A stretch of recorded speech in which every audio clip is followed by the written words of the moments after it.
महिला एकदिवसीय विश्वचषकामध्ये आज भारत विरुद्ध दक्षिण आफ्रिका महामुकाबला। क्रिकेट जगताला नवा विश्वविजेता मिळणार। नवी मुंबईच्या डी.वाय. पाटील स्टेडियमवर सामना रंगणार।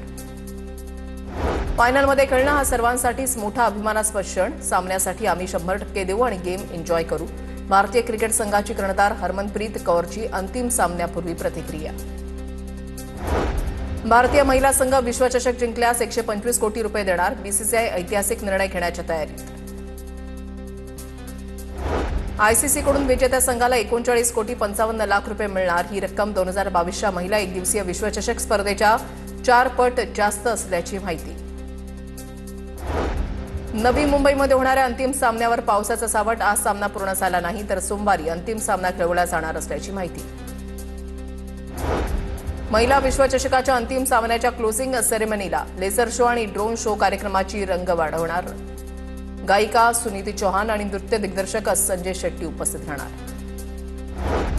नेरूळमधील डी.वाय. पाटील स्टेडियमवर अंतिम सामना रंगणार। सामन्याला होणारी गर्दी लक्षात घेता हार्बर रेल्वेचा मेगा ब्लॉक रद्द करण्याचा निर्णय।